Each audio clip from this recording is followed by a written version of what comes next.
All right. So good afternoon to again one of the ICONAS New Directions in Scholarship events, which is called New Scholarship Showcase, which is a series of monthly virtual events that are dedicated to new books in public law. My name is Maja Sahajic. I'm from Utrecht University, or more specifically, I belong to Montaigne Center for Rule of Law and Administration of Justice at the very same university, and we are also co-sponsoring this event. Today, we have the pleasure of presenting the book wrote by Silvia Suteu from the UCL. The book is titled Eternity Clauses in Democratic Constitutionalism, and it has also won the ICONAS 2023 prize, which is why we are actually here today. Silvia will tell us a little bit more about the book, but first, before Silvia actually takes over, I just want to tell you that we also have two discussants who were also members of the committee, and the first one is Chen Lin. We decided to give him the opportunity to speak before Paola because we are completely gender imbalanced for this particular session. And he comes from the Institutum Jurisprudenciae et Academia Sinica. And there's also Paola Bergalo, who is from the University of Torquato di Tella. My proposed rundown for today is that I actually give you a brief introduction, and which I pretty much did. And then I will leave it to Silvia to introduce her book and to discuss whatever she feels that needs to be discussed in, let's say, 10 minutes or so.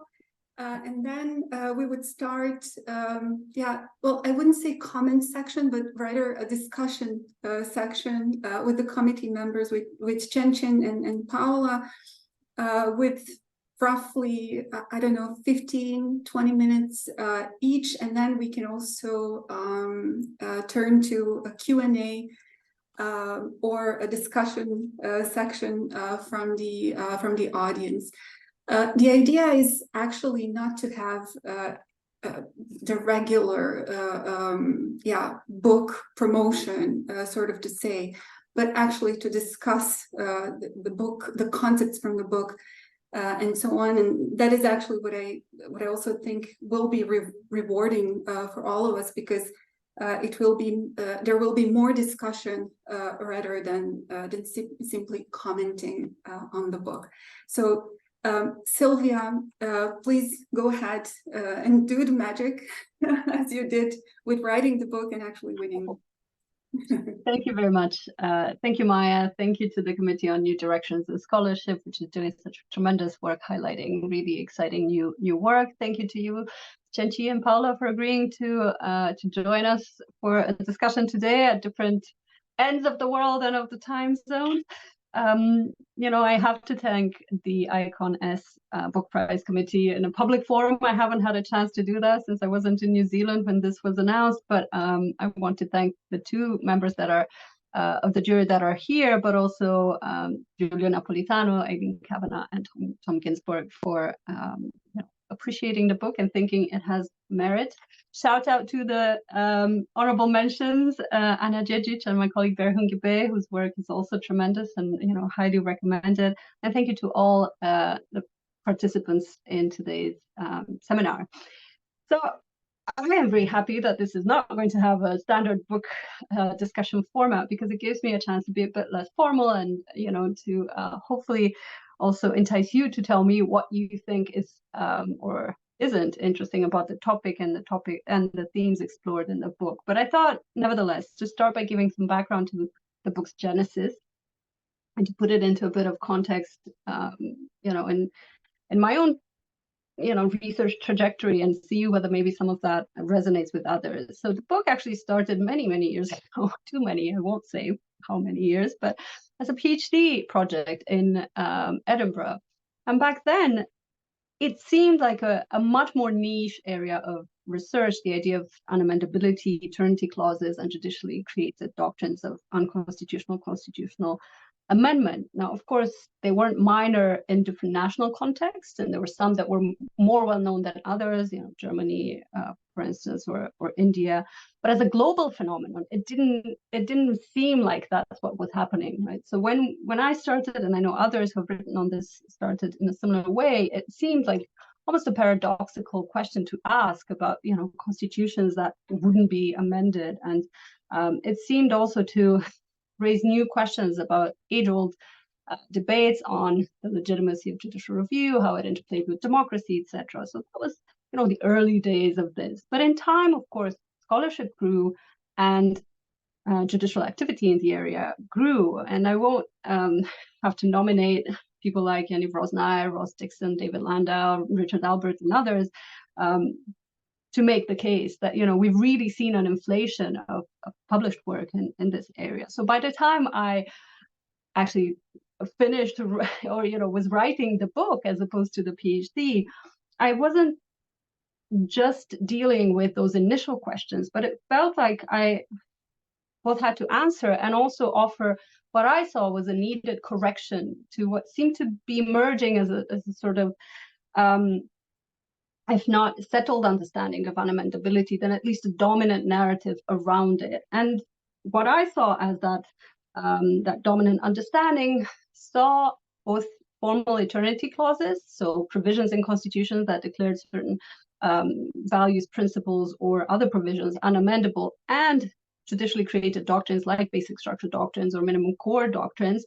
They saw these as justified in generally liberal constitutionalist terms as democracy defending or even reinforcing, as perhaps a lock on the door that, yes, may not be able to stop fully abusive amendments, but may delay them or at least reveal them when they were afoot. And often the argument went that they were defensible also because they would be extreme tools to be deployed in extreme circumstances and with self-restraint on the part of the judiciary. And I should say that, many of my colleagues whose work I really, appreciate and drew on often were sort of addressing judges or trying to wrestle with the doctrinal elements of these debates, or even the more abstract constitutional theoretical concepts of constituent power that would need to be explained in order for the theories to make sense. And that's all valuable, I thought. But at the same time, it seemed to me like the underpinning constitutional politics of what was happening were getting lost. And the argument in the book is, in a nutshell, that there is also, a dark side to unamendability, which we ignore at our peril. And more specifically, the argument goes that this type of extreme constitutional rigidity in the form of unamendability is neither only protective of what we may term sort of the goods of liberal constitutionalism, nor only deployed with maximum self-restraint. Instead, and this argument draws on a variety of examples from different jurisdictions and different contexts across time, what I was trying to show is that actually, when you really unearth both, the doctrinal aspects, but also the constitutional politics of eternity clauses and unamendability more generally, you find a mixed bag. It's a mix of universal values and principles that they protect, sometimes alongside, particular ones that can also be exclusionary, discriminatory, majoritarian, and that we need to take this hybridity or mixed nature of unamendability seriously. There's also an argument in the book in one of the chapters that elevating unamendability where we find it in constitutions to the rank of the highest constitutional values and the top of the hierarchy of constitutional norms sometimes completely ignores the genesis of the eternity clauses themselves, which, especially in fragile, post-conflict, post-authoritarian, democratic context, may have come about as negotiation tools, give and take tools in a process of negotiating a constitution that may otherwise not have come about. And the examples I provide in the book about this are, eternity clauses protecting amnesties, immunities, for example, but also some of the other ones that we may think are, constitutionalist commitments that we love to see, but sometimes it's actually, hard-fought pacts between constitution makers and, seriously imbued by the politics of that constitution-making process.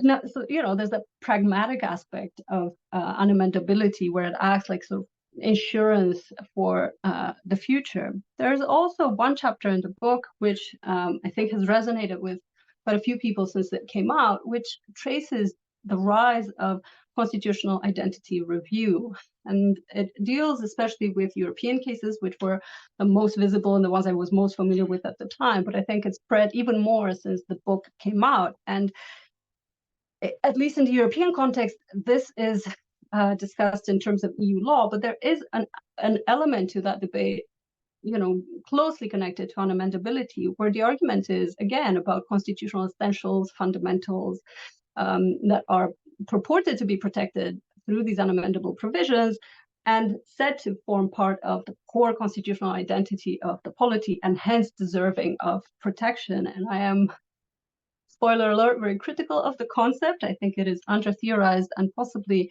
sometimes less helpful than it is damaging. But also translating that concept of constitutional identity into a doctrine of constitutional identity review, I think we've seen it in practice. It can have very pernicious results. And I think we need to be very careful in making that move as lawyers or legal scholars. There's plenty more in the book, including, for instance, taking seriously the internationalized nature of constitution making and linking that to, again, arguments about what exactly unamendability in a constitution reflects and how particularistic it is and universal, and what it says about arguments rooted in constituent power and constitutional authorship. We can leave that for discussion, but that was a bit of a flavor about the arguments in the book. Now, what would I like to use today as an opportunity to discuss? Oh, very much. But I think I would put my cards on the table and say I was, a bit surprised by the prize and by people's reaction to the book. I thought by the time it came out that maybe we would be sick of talking about eternity clauses and unamendability, or that we would, we would have moved on. I thought maybe it was just a reflection of how much time I had spent thinking about it. But then reflecting on it, I think, there is a reason why we keep returning to this topic. And my attempts at answering this question include, seeing it as possibly part of our answer to the question of how to respond to democratic backsliding and what the law can do.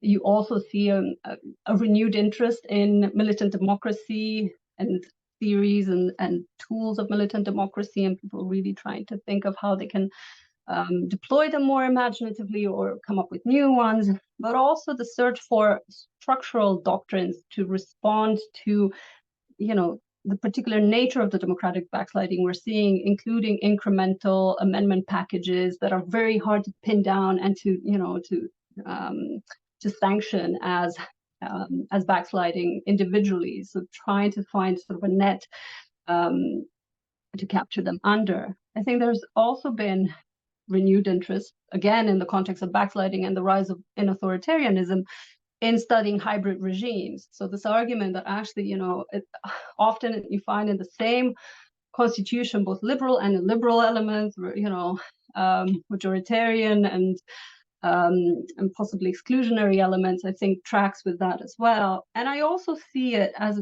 perhaps part of a broader sense of needing to perhaps revisit some of our received understanding of certain theoretical concepts. I'm thinking especially of, recent thinking around whether constituent power as a concept really sometimes perhaps obscures more than it illuminates. So I'm really curious to hear our co-panelists, but also the other people in the audience on this, and whether you're interested in the topic, and if so, why? Do tell me. I'm curious to know. Thank you very much. Oh, thank you so much, Silvia. When you mentioned that you were surprised that people are still interested in the topic, I have to tell you that the moment we put the information that actually, there will be a book promotion or whatever, the book event, I have to tell you that I received a message from Ray Kennedy, who's an election commissioner in the US, but also works in Liberia for the moment. And he said, I might have to watch this because I'm right now in the field, and the Liberian constitution requires whatever approval it requires. I can't remember anymore, but it is impossible to achieve. It could be termed technical changes, whatever broadly popular term items, such as moving elections to the dry season. And then he wrote like the whole message to me, and he said, like, I'm making a pitch in our report to lower the threshold or whatever is needed. So and then in the end, I really need to see the recording of this video. So yeah, I think that you shouldn't supposed to be surprised, because I think there are still systems that are suffering from the problems, from the issue they're actually describing in your book, and that people are actually reaching out unknowingly, maybe to you, but to us, that yeah, they are very much interested, and they will be looking into this session afterwards. But now I think I'm going to ask Chen-Chi to offer his thoughts, questions, or anything in between. So go ahead. Yeah, sure. Thank you. Thank you for inviting me here. It's my pleasure to join the discussion. And I'm Chen-Chi Lin from Academia Sinica, Taiwan. So I think this is actually my favorite book. To be honest, this is my favorite book in our this year's discussion about the book prize. And the main argument of this book, as Silvia just mentioned, is that Eternity Cross may be a reflection of strategic compromise, of constitutional politics, rather than reflecting some lofty principles of constitutionalism or democracy. And moreover, this book points out that many Eternity Cross we have on the books today have actually emerged from internationalized process when the values enshrined therein were hardly negotiated locally. I'm not going to say these Eternity Crosses are imposed by foreigners, but to what extent that they reflect local values, or what you can put a question mark on that. And of course, the topic of constitutional and unamendability in Eternity Cross has been very popular in the field of comparative constitutional law in recent years. To be honest, I'm surprised that Silvia thought that people would no longer be interested in this, because I think this continues to be a very popular topic in the I don't know, maybe 10 years to come. So actually, we can see that there are actually many monographs or edited volumes that discuss similar topics.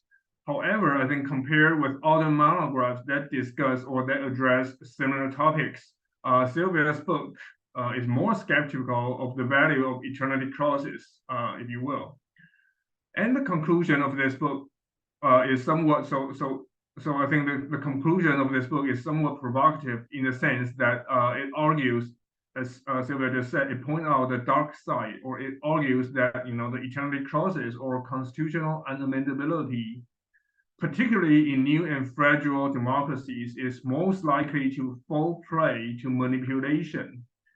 However, I think my personal opinion is that I think it is precisely because of this somewhat provocative conclusion that I think it won the book prize of this year.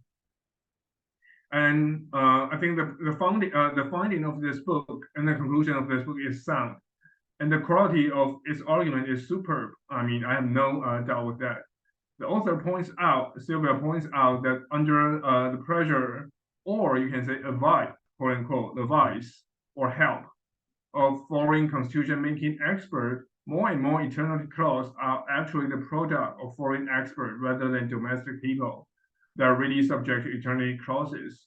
So I think well, in short, I think this book touches upon an important question. That's the most important part. And its reasoning are insightful and illuminated, at least to me. It challenged the conventional wisdom to some extent, in which the eternity clause may enshrine human rights and stabilize democracy. According to this book, this is not necessarily the case. Also, I think this book analyzed the topic not only from domestic constitutional perspective, but also from the angle of international constitution making, which echoes, a bunch of literature that that argues, or the pros and cons of international constitution making around the globe, or constitution making by the United Nations. So I think this is actually a must read for students of comparative constitutional law, and probably for students of political science as well. And to me, as a Taiwanese scholar, I have my personal reason to be a big fan of this book. And the reason is because I think in Taiwan, and arguably in many parts of East Asian countries, I think the idea is that eternity clause or constitutional unamendability is generally seen as a good thing to stabilize democracy, to undergird constitutionalism, and for the reasons that you can imagine. If we set some values as untouchable, then we might be safer, and we might not afraid of populism, or to some extent a popular president rewrite all the constitutional amendment that is repugnant, something like this. And actually in Taiwan, we did had a case in which the legislators rewrite the constitutional amendment to prolong their own terms. Not the president, but the legislators. They rewrite the constitutional amendment to prolong their own term. And of course, people are angry. People were angry about this. However, as every similar case, I mean, they passed the constitutional amendment in a constitutional way, in the sense that it is procedurally, perfect. So then people, at least, people in Taiwan wonder, then how can we deal with this? Should we allow those legislators to prolong, their terms by 2 years? That's acceptable, in most, so therefore, and of course, we do not have eternity clause in our constitutions. So therefore, people decide to go to the constitutional court, and of course, the Constitution did not really grant the constitutional court the power to review the constitutionality of constitutional amendment, which means that the constitutional court create this power for themselves and do it in a heroic way, in the sense that, hey, I know this is constitutional amendment, but I'm going to say that I'm going to declare this constitutional amendment unconstitutional and void from now on. And to many people, to many students of constitutional law in Taiwan, and most important, to many ordinary people in Taiwan, the constitutional court play a heroic way because we have no other way out. And the only quote unquote constitutional way to void this constitutional amendment is by judicial decisions. And we just talked about Ri Hong. Actually, I think most of us know that Ri Hong and Song added a volume called The Politics, the Law and Politics of Unconstitutional Constitutional Amendment in Asia. And to many parts of Asia, as I just mentioned, that I think many people have the idea that overall this is a good design, and if we are going to have a constitutional design, I'm going to put this. By this, I mean eternity clause in the new constitution. And so I think this is why I like Silvia's book. I think pretty much because it reminds us of the fact that eternity clause can be abused, certainly. And because most Asian countries, at least East Asian countries, are heavily influenced by Germany or by German jurisprudence, where is the cradle of eternity clause. So I think that's why many East Asian countries think the eternity clause is a good thing in general. But thanks to this book, we understand that this is not necessarily the case, particularly in new and or fragile democracies. It could certainly be abused, not only eternity clause, but also constitutional unamendability or unconstitutional constitutional amendment doctrine. So I guess in generally, I mean, as a student of constitutional law, I think this book have every strength that I just mentioned: the reasoning, the argument, the conclusion, provocative, and of course, it's written beautifully. And as a student of constitutional law in Taiwan, or as a student that focuses on comparative constitutional law in East Asia, I think this book is more appealing to, I would say, scholars in this region, because it reminds us that something that we take, I'm not going to say take for granted, but something we normally think is a good thing is not necessarily the case. So I guess that's my reflection here, and I'm happy to discuss more in the Q&A session. Thank you. Oh, thank you. Thank you so much for the comments and for the questions as well, for opening up already the discussion, especially regarding the fact that unamendability is seen as a good thing in order to stabilize a democracy. And the dark side, I also wanted to refer to it later on, but yeah, here it is. It's there for Silvia to focus on, but now we move on to give some room to Paula to give her concerns, thoughts, questions, possibly opening another line of discussion. So go ahead, Paula. Thank you so much. So it's a pleasure to be here, and I'm also thankful for the opportunity to meet Silvia and to see again Chin and meet you all. So I will make two types of comments. First, I want to praise Silvia's book. As a member of the jury, as Chin, we selected the book because we found it an extraordinary contribution to global dialogues and to the development of comparative constitutional law and public law in general. So first of all, I wanted to make two comments on this regard. First, a praise of the methodological approach, just to supplement the substantive comments that Chin made. I think that one of the important contributions of the book is the different types of scholarship from the methodological perspective. It's not only the breadth and the depth of the scope of the comparisons, the studies, the case studies, and all the contributions that the book makes to the theoretical conversations, but also the empirical conversations. And not only the empirical approach is, of course, relevant and systematic, but it's also an empirical approach that deals with the formal and the informal, among many other dimensions. But I want to put these as part of what we also want to do when we do law in context and constitutional law and comparative constitutional law in context. So this is some of the qualities that we found in the book as a very special contribution. It's amazing the number of sources that Silvia dealt with, both at the legislative level, the constitution making level, and the judiciary evaluation of the discussions that she traced and studied. So this is an amazing amount of effort, and it's very rarely the case that we can do work. So the long term that the project probably demanded of her, it's worth the effort. It's also, I think, a reply to people asking constitutional law professors and scholars to do a different type of work, a more sophisticated empirical and methodological combination of our observations and our theoretical framing. So this is one of the things that I wanted to put into it. It's also very interesting how Silvia dealt methodologically with the fact that she was in a key conversation that was taking place in the global north, in the center of constitutional law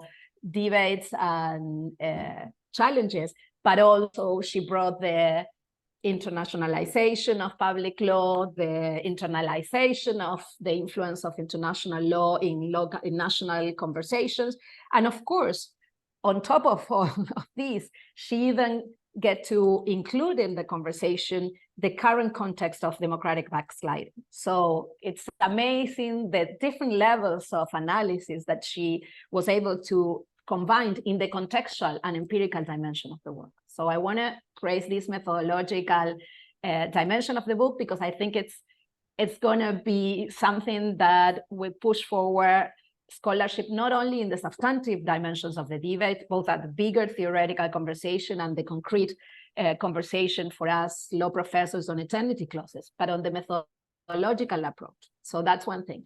The other thing that I also want to praise is a female scholar participating in the big, wide discussions about theory on democracy and constitutional law.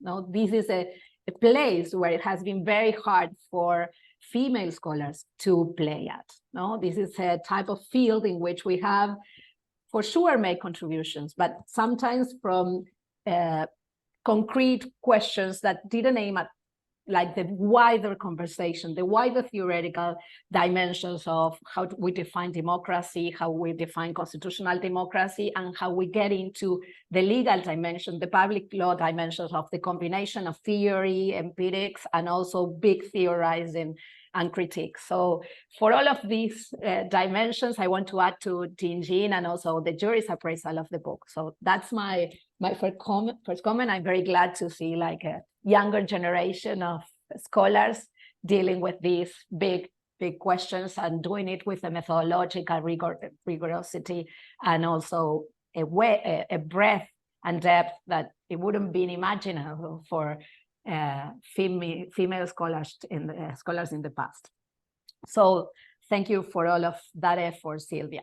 So my questions are as changing frame in my experience from our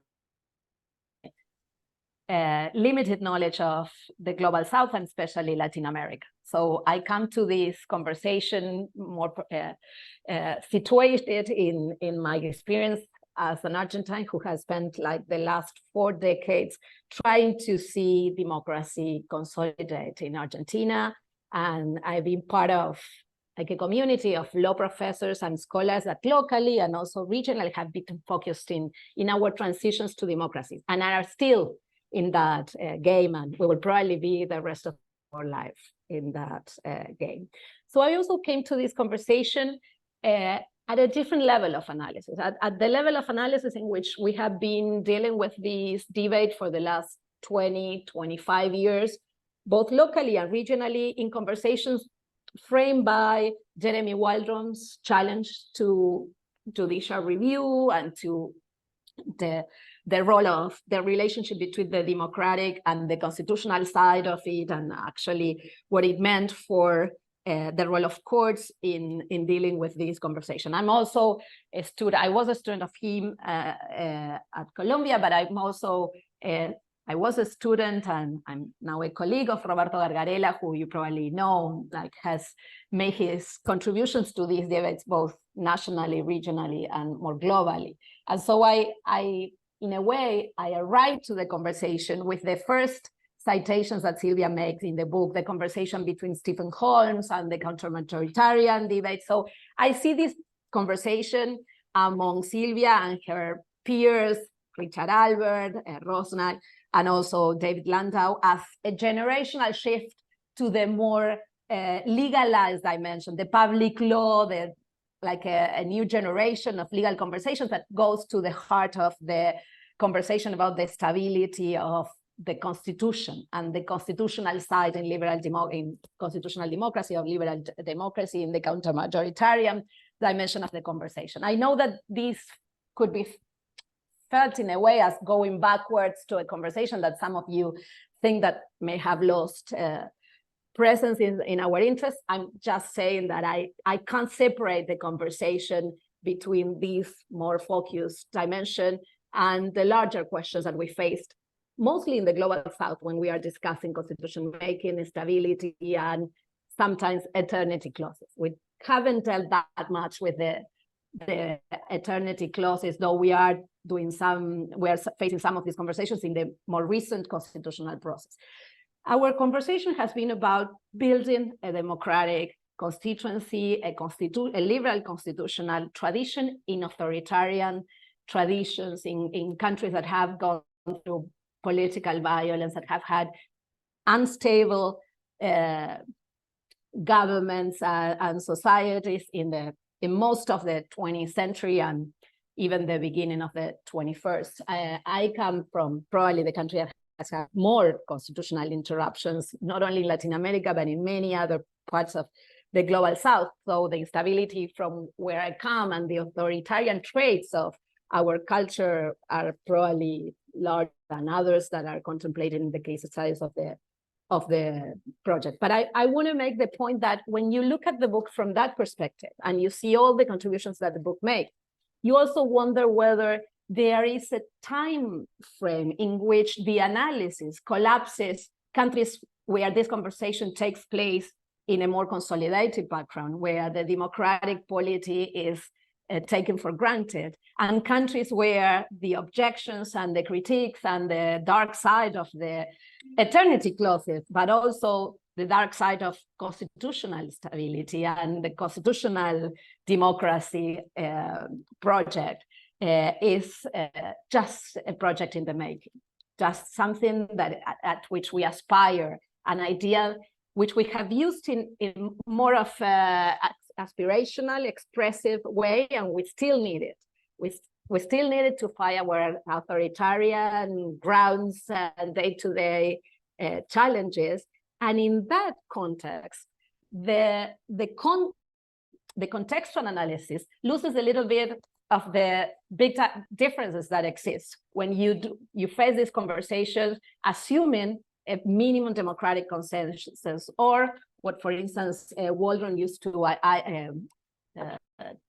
identify as the case for the case against judicial review, certain assumptions that made that conversation very different when you have certain background conditions that we certainly don't have in many parts of the global South. So my question to Silvia will be whether in surfacing all these dark sides and all these ambiguities and tensions, we are at the same time putting into question the bigger project, the project of constitutional democracy, which is not yet a realized project in most of the world, and especially in the societies of the global South, where some of these conversations have taken place.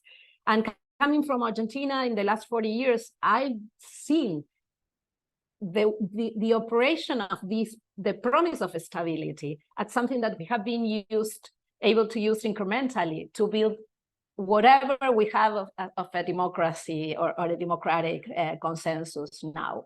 And so that's my question, and it's of course collapsing very different levels of analysis and not the particular focus of your book, but I think that we need to go back also to that larger aspirational dimension of what is a normative ideal for many of us around the world. So thank you so much for your contribution and for bringing and changing the conversation, which is the most important thing that scholars can do.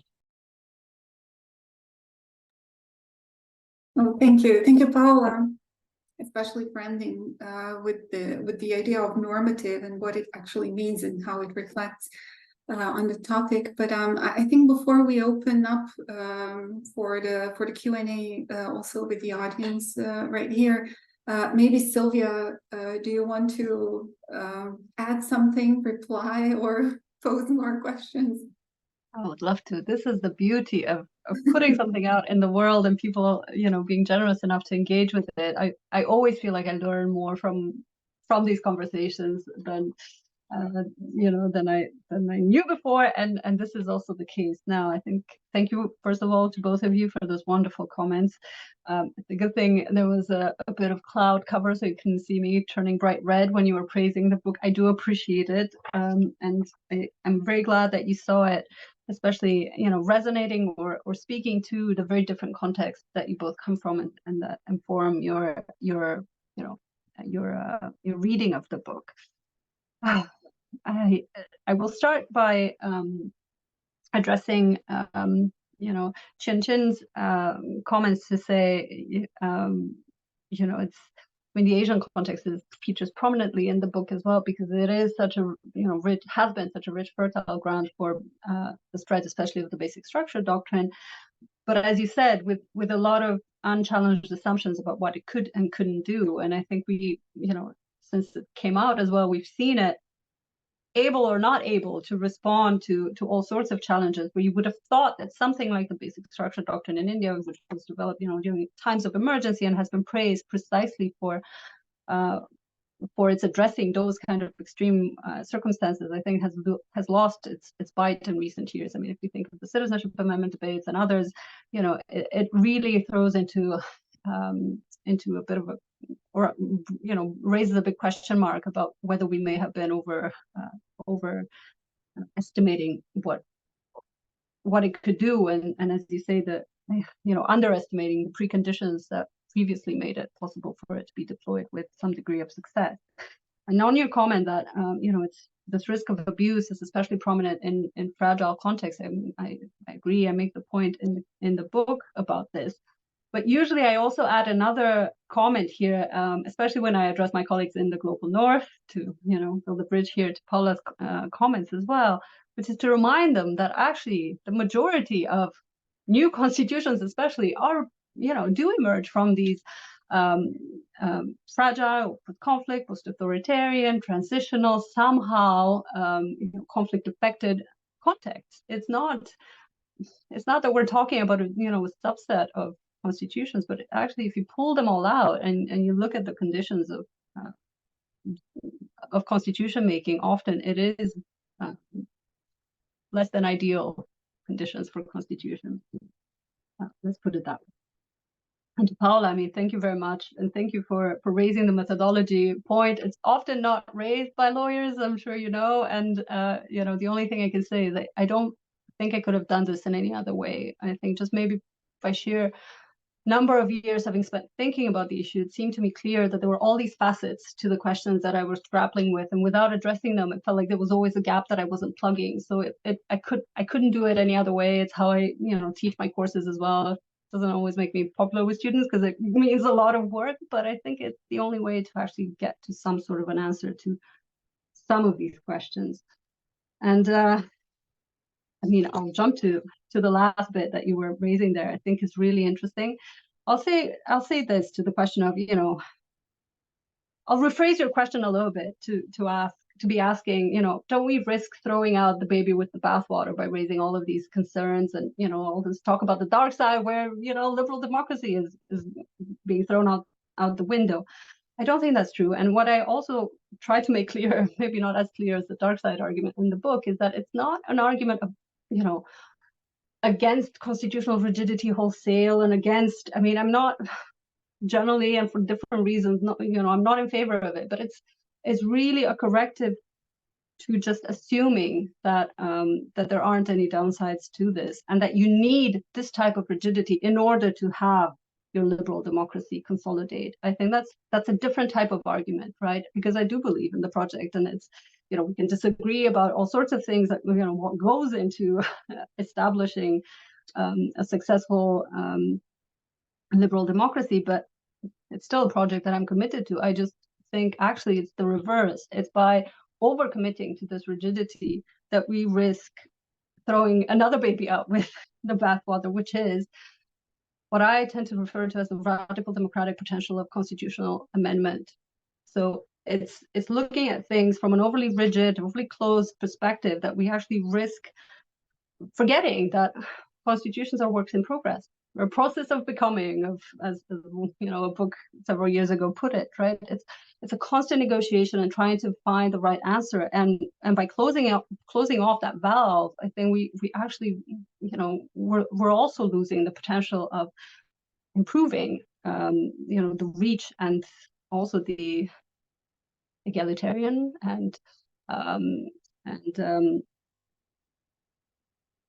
empowering potential of constitutions. So I think we're engaged in the same, if not the same normative project, at least the same, we pursue similar objectives. It's a question of how you get there, and is it through a more rigid means or actually, taking a step back, leaving open more avenues for change and discussing how to make that work rather than trusting rigidity, and then also embracing all of the potential risks that come with that. There's probably something else to be said about positioning, which I would want to address, but maybe, I don't know. Do I have time, Maya? One last comment? Don't know? Yeah, of course. It's your time, it's your event. I mean, you know, it is interesting to think about how our personal backgrounds come into our scholarship, right? And what are the questions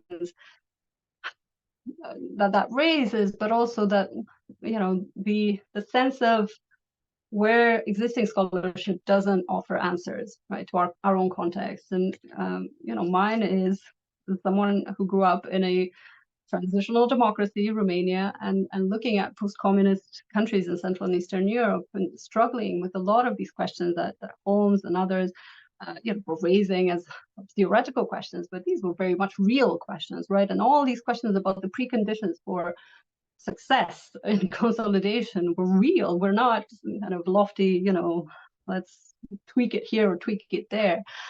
And I realized somewhere along the way, and it wasn't immediately obvious to me, and that may speak to the hegemony of global North scholarship, but you know, that many of the answers that were provided by the scholarship actually didn't fit the Romanian context. And it is one of the contexts I discuss in the book as precisely exhibiting these hybrid features, right? It's a constitution that actually, you know, has worked for many years, but it has flaws, it has ambiguities, and on the eternity clause, it actually has, and has, both because of how it's formulated and also how it has been interpreted, has yielded, you know, mixed results, to be charitable, probably more on the negative side, but for reasons that are not easily dismissed as, well, you know, they don't know what they're doing, or there's I don't know, they're not illiberal judges. They think that what they're doing is actually consolidating and enforcing a liberal democratic commitment. And yet in practice, it has led to exclusionary outcomes for different minorities. And also it has blocked otherwise, you know, generally accepted reform to a constitution that is quite rigid. And you know, it has blocked, you know, almost cross-party consensus from going forward. So, you know, that is also an aspect that I didn't find an answer to in the existing accounts. A final comment, in a way, you know, it's Central and Eastern Europe is one of those weird spaces that is sort of a liminal space. Is it, in many ways, and especially more recently, it should be seen as part of the global North, but in many others, it isn't, right? So it inhabits, and especially when I grew up, it inhabited that liminal space between the two. So maybe that also informed my approach and allowed me to raise the question, you know, from different perspectives, and to look at how, you know, how colleagues and countries in less traveled lands maybe would answer these questions. I'll stop there, Maya. Thank you. I'll invite the audience to actually raise a hand if they want to ask the question or discuss anything. But I really want to thank you for the comment on what you call, and I wrote it down, the hegemony of the global North scholarship, and how you phrased it, because one of my questions, and you actually answered it right now, would have been of how you looked into, for example, the eternity clauses and you know, between different, how your perception actually changed, or when you were discussing your findings, your book with the colleagues from other regions, from other systems, from, I don't know, the difference between common law, civil law, as you said, North, South. I think it affects a lot how the book is actually written. And I think the perception, and I love that you mentioned it, the perception of where you come from actually also influences a lot. And I think you should mention that more often. That would be my comment to you. That should be mentioned more often, because we are not in some kind of a sterile academic environment, or in some sterile academic platform in which we create some idealistic views and concepts, or whatever we are writing about, but we actually bring in our own personal perceptions and opinions. And I think that's wonderful. I think you should mention this more often. But I see that Stefano actually raised a hand. So Stefano, go ahead. Yes, thank you. Thank you for.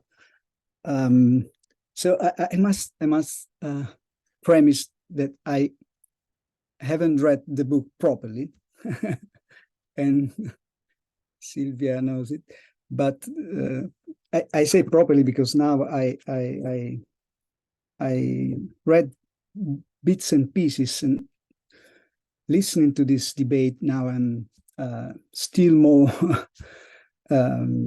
convinced to read it properly, and possibly I'm thinking, because there's a journal called Diritto Pubblico, Public Law in Italy, and we always look for good books to review. So that's not a commitment, but I think I may end up writing something, because the book is great. You have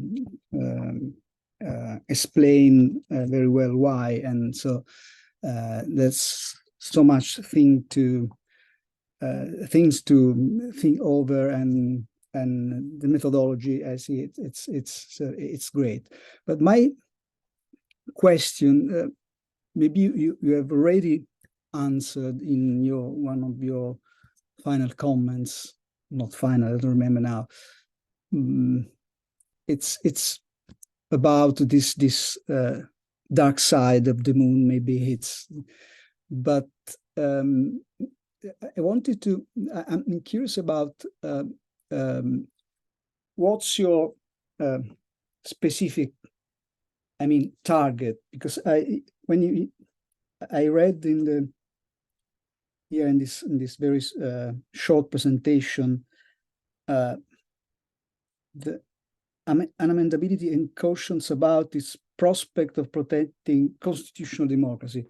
So is your argument that by entrenching something, whatever it is, in the Constitution, the risk is that you cannot evolve towards something better than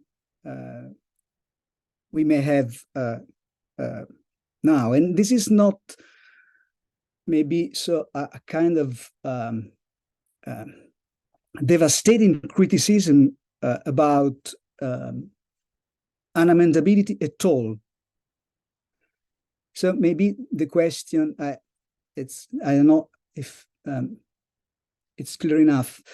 So your enemy, to put this way, is the eternity clauses, so written constitution, clauses written in specific constitutions, or unamendability as such.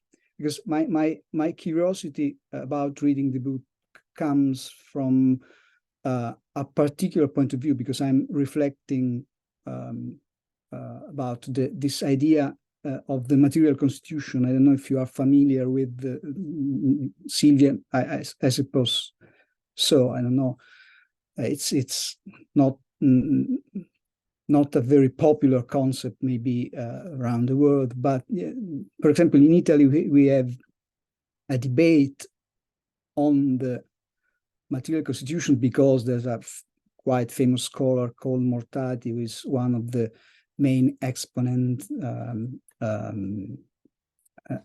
old one, of this idea of the material constitution. And the Italian Constitutional Court, which unfortunately is, for I suppose language problems, never in this conversation about unamendability, has got a doctrine about something unamendable in the Constitution, well beyond the eternity clause that Silvia speaks about, by the way, in the book, which refers only to the Republican form.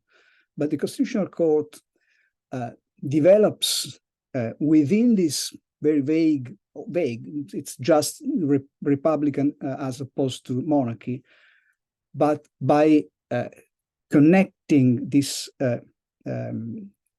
Republican form to the Article 1 of the Italian Constitution, which is the democratic principle, finds a number of things and find a sort of nucleus, a material one of the Constitution, unamendable. So I don't know if the question is clear enough. I'm just elaborating these thoughts at the moment, and I think, but I hope you can say something about that as well. Thank you. Did I jump in? Oh, muted. I'll take that as a yes. Yeah, sure, of course.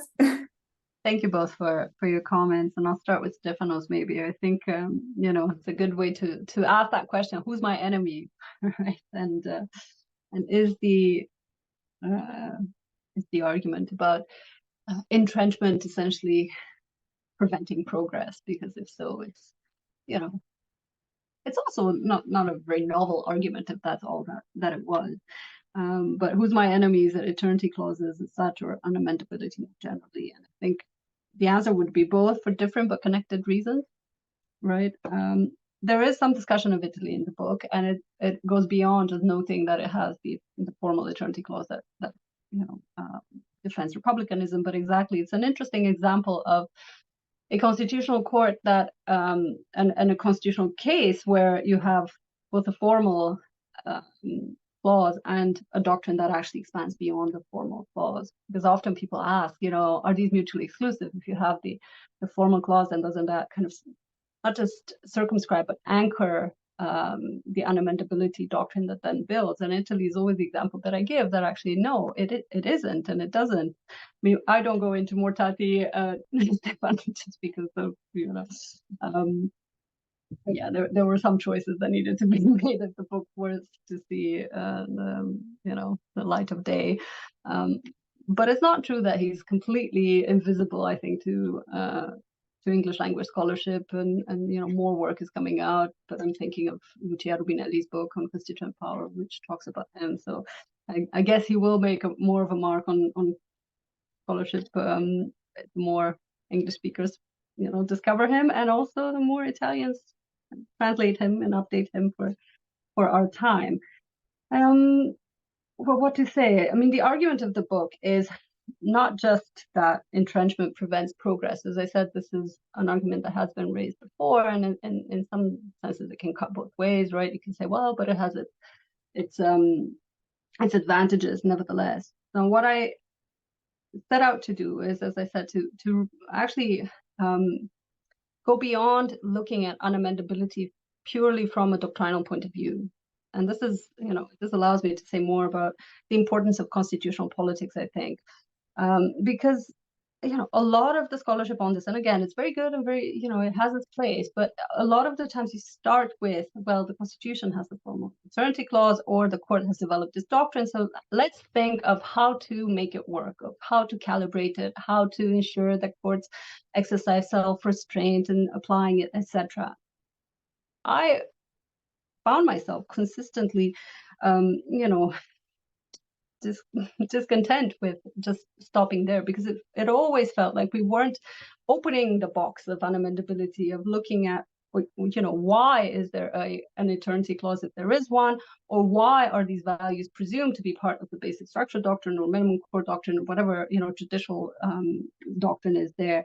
And this is perhaps also connected to the methodology point that Paula was raising, because often I think to raise these questions means that you're leaving the bounds of law. And it can be very uncomfortable, right? It can leave you thinking, oh, I don't know if it's for me to answer this question. But I think it is for us as constitutionalists, because how else are you going to explain, to a member of let's say a member of an ethnic minority in Romania who seeks to have their, education be guaranteed in their own language, that no, there's a thing that's called an eternity clause, and it says that Romanian is the official language, so you can't have this. Well, why not? Well, because the court said so. Well, how did we get here? And then you have to unpack years and years of the politics around the issue, and also around the creation of the court, of who got on the court, of the constituent assembly that came up with that provision, to be able to tell that story in a way that is actually coherent and which unavoidably will be critical of the doctrine that may be presented, because it is often presented in language that purports to be universalist, but actually choices are made in constructing these doctrines, and they're not unavoidable, right? When the court seeks to speak the language of universalism, it doesn't always do so in a way that actually ensures it. Okay, I'm sort of jumping ahead of myself and possibly leaving the boundaries of answering your question, Stefano. But it is not just about entrenchment in general, and we can have a debate about whether some degree of entrenchment is necessary. I think yes, and there are all these people who write on tiered amendments and all sorts of different designs for amendment rules, and there's plenty of scholarship there, and also comparative experience of what might work. I think what we're dealing with is a categorically different, qualitatively different tool when we're looking at unamendability and eternity clauses, because there is, the language of eternity points to something qualitatively different from simply making something really difficult to amend and to change. It speaks of essence. It speaks of defining the community in a way that the book says sometimes, possibly often, excludes and discriminates.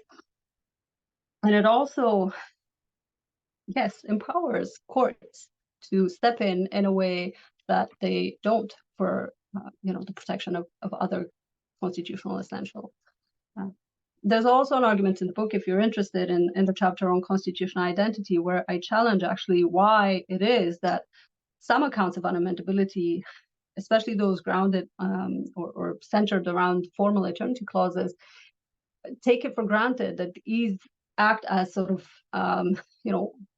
ordering mechanisms within the constitutional hierarchy, that they sit atop the constitutional hierarchy and do so to the exclusion of others. I think that is something that we impose on many constitutions as a reading, and it's not necessarily, it doesn't hold with the intent of constitution makers sometimes, and it also doesn't necessarily hold logically, right? That, for instance, in the Italian case, that republicanism is the most important principle to the exclusion of many others, without which actually you wouldn't have a state or probably functioning constitutional democracy. But some readings of unamendability do work in that way.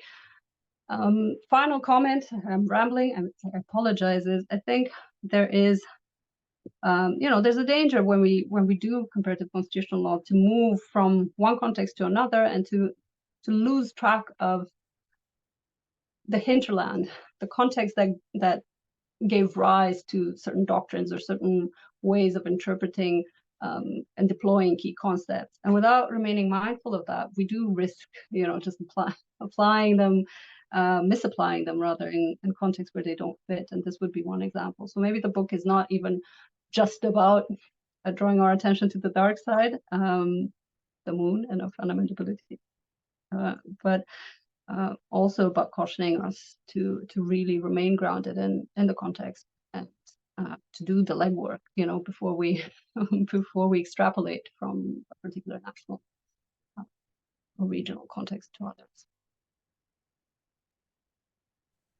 And maybe on that note, before maybe someone else will have a question, so be prepared. Maybe on that note that you just ended with, I was wondering how difficult it is actually to generalize,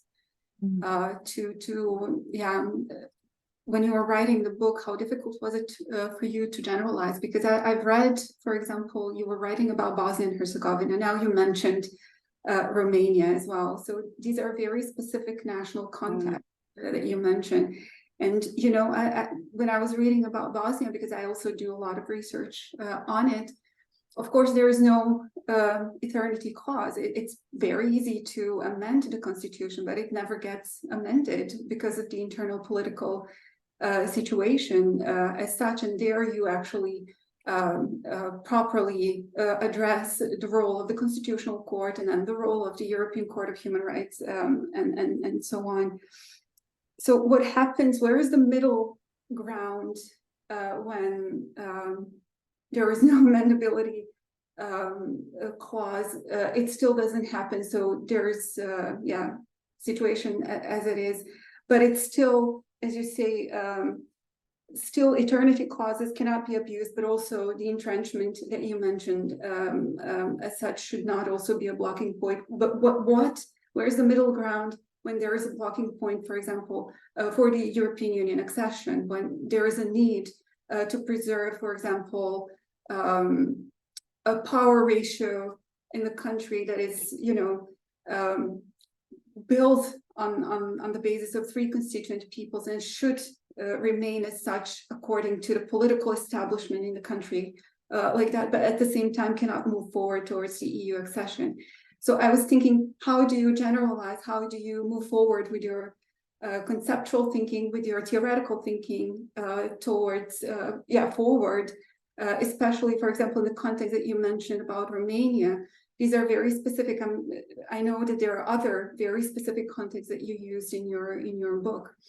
Apart from that, I see Stefano and Paola. So yeah, please go ahead. I want to just jump in, but you don't need to answer because, by the way, but I was wondering because I've seen just the title, a part about revolution.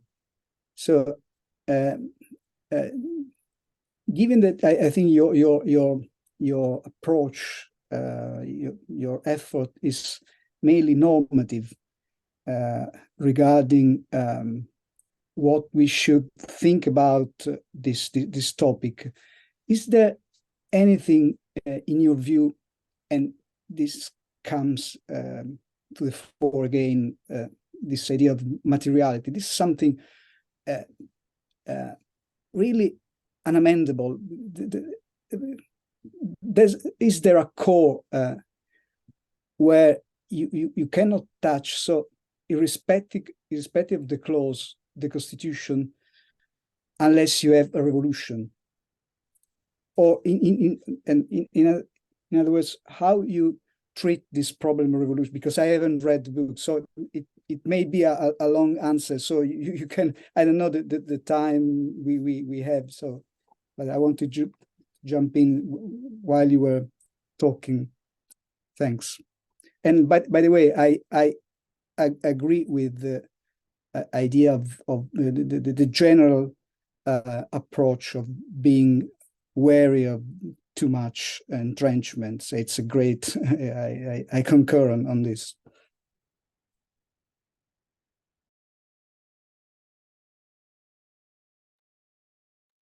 Shall I go, Maya? I don't know if we have time enough. Yeah, maybe if you go with your question, and then I think Silvia will have to wrap up. Okay. Thank you so much.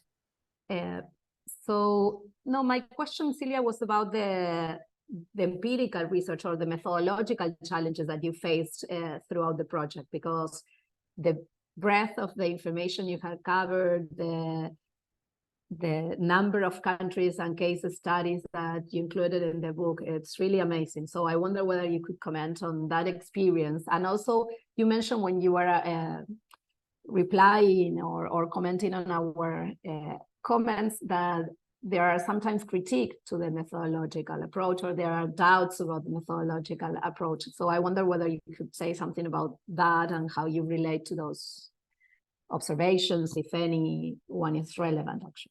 Thank you. Try to be brief, Silvia. So much to think about. I'm not sure I will have answers to most of those questions, but to you, Maya, because you're raising these really important points, and of course Bosnia was one of the cases I discussed. Also because I have an undying love for the country. I once spent a summer there, and it was different times and working on different things, but it's always a context that I follow very very dearly. But I think it's also one that in the book plays an important role, not just in highlighting the impact of internationalized constitution making, but also how that translates into constitutional rigidity that that then, as you rightly point out, is really difficult to undo, and that paralyzes constitutional evolution in a way that, yes, you can, you could see as necessary and perhaps in the early years, but now it's, how do you get out of it? And you can wonder whether that imposed constitutional rigidity actually may have, in the end, if not done more harm than good, but just completely, I would say, even block the imagination of how you could come out of it, right? Because now it frames the terms of the debate. Now it's not a debate about how to accommodate the different groups and how to design a constitution that is at least accepted as fair by all, but how to first overcome the blockages in the system. And that will not, you won't get agreement on that, because agreement would entail at least one side agreeing to renounce the veto power, and why would they, right? So it's complete stalemate, and it probably gets us into other debates about power sharing, consociational models, and what went wrong in Bosnia, that I'm not necessarily the best qualified to answer. But to your broader question about how do you generalize, or how do you move from these very specific cases to broader points? Well, I think it's, first of all, you take them at face value, you immerse yourself in them and really try to understand them on their own terms, not as, not in an extractive, trying to just quickly get what you need from a particular case or from a particular line of cases, but really understanding the context. It goes back to Paula's point about doing law in context, and it's really difficult to do, I think, law in context and comparative because it takes a long time, and really exercises your language skills, and also your ability to sometimes even trace certain material, because not all of it is necessarily as easily available. In the case of Bosnia, it is because of the mixed nature of the court, and it was easier there than in other contexts, but not necessarily not necessarily great either. I don't know. I mean, do I generalize? I don't know if I generalize. I think I use the case studies not to claim that my argument, is just equally relevant to all of them, but to really allow them to enrich our understanding of what is really happening when courts move into this arena of unamendability, of when constitution makers negotiate around unamendability. And with that richer understanding, then I move to the more normative argument. So I think it's sort of trusting that the case studies do inform the theorizing by making it more sensitive to local context, but I don't see the book as generalizing necessarily as such. To Stefano, I mean, there is talk of revolution in, is it the last chapter? I think it's the last chapter, where I discuss a certain type of argumentation around unamendability, which says, well, what's all the fuss? You can always have a revolution and amend them out, or change the constitution entirely, and then really there is no such thing as the eternal constitution or an eternity clause, right? It's a misnomer, because you can always just use more revolutionary power to take them out, as it were. And that chapter really dives into this, also starting from some empirical examples,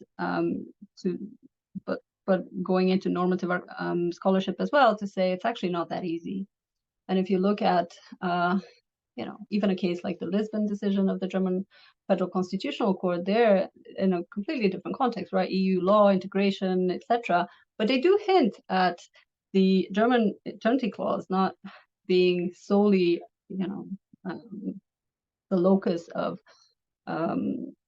where integration, European integration, stops, but also possibly where future constitutional change, if not stops, it shapes future constitutional change. So it speaks of values that are universal and eternal in a way that seems to transcend the existing basic law, and that would seem to refer to, preconditions for constitutionalism more generally, perhaps.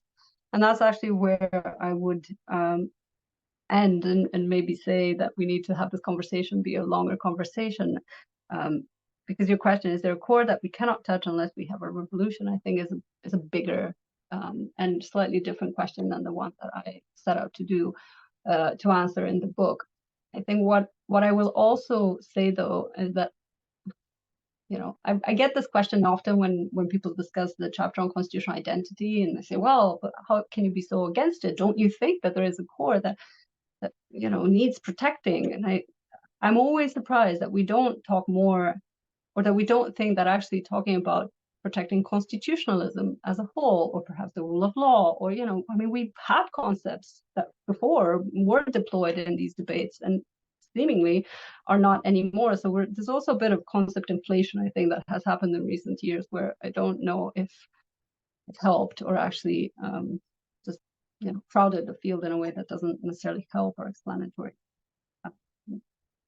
attempts. And to Paula, I mean, critiques and challenges on the methodology, plenty. I mean, I work in the UK, so here the project and some quarters just seems odd because, you know, constitutional rigidity, what, we can amend everything out of the constitution? Not entirely. I mean, at some level, yes, but also it's not true that there is no talk of constitutional fundamentals either. But there's also the flip side of that, which has happened in reactions to the book, which is to see my appeal to taking constitutional politics seriously as, you know, being misunderstood as taking, I don't know, not taking politics seriously, but arguing for politics in this arena. So sort of, you know, translating the Waldron argument in this arena, and it's not what the book tries to do, as I hope you you notice. But it's, I think, a sign of the times as well, where in many contexts, you know, politics has taken over constitutional law, right, and constitutionalism more generally, and has done so with great detriment to, you know, the separation of powers, the rule of law, judicial independence, etc. So there's almost a fear and a reaction of fear that if we put constitutional politics on the table, it's almost like justifying that anything goes, you know, leave it to the political process, and just flexible constitutions all around for everyone to take. And that's absolutely not what the book does and says. It's quite on the contrary, actually. It says that if you're not careful, it is that same politics that will be very, very glad to wield the tools of constitutional rigidity, and especially to speak the language of eternity clauses and take them, abuse them, and deploy them against you, including constitutional identity review, by the way. And if we're not careful, we're actually providing the tools for this takeover that will then be even harder to undo, because it will be entrenched in the deepest ways. Quick enough for you, Maya? I think we're just in the right time. Thank you so much.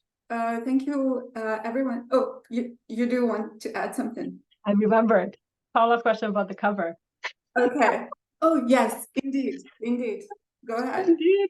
Yes, that is the cover for everyone to see if you don't see Paula's.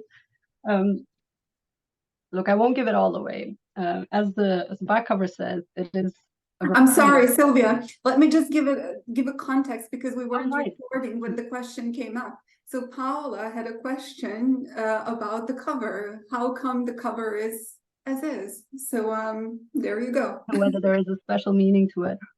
Well, the special meaning is that it is by a Romanian painter of a sort of new wave of excellent Romanian painters, painting in a realist style, and his paintings are from my hometown of Cluj, or set in and around.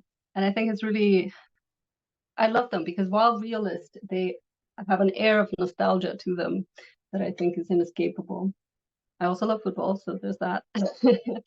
But I won't give it all away, because an editor friend of mine said, look, when you choose your book image, it needs to be something you like to look at. And it absolutely shouldn't be something that is just completely descriptive or tries to be descriptive of the book contents. Don't fall into that trap. So I said, you know what? I really love this painting, so I'm going with it. And the rest is for you to add and to imagine and to dream at night. But do check him out. His name is Sherban Sabu. He's really wonderful, and he was actually kind enough to offer the rights to use his image for free. So that's great. Yeah. Oh, that is very lovely. And I think that perfectly ends or summarizes our talk. As a co-chair of the Committee on New Directions of the ICONS, I want to thank you, Silvia, for your willingness to actually present the book to us. And I also want to thank Genchi and Paola for their time and effort to discuss, to talk, to ask questions during the event, and also to all of the others who actually participated in the event, either just observing and listening or asking questions as well. And yes, thank you very much. The Committee on New Directions is now reviewing new applications, and soon enough we will know a new lineup. And until then, I'll see you when I see you, I guess.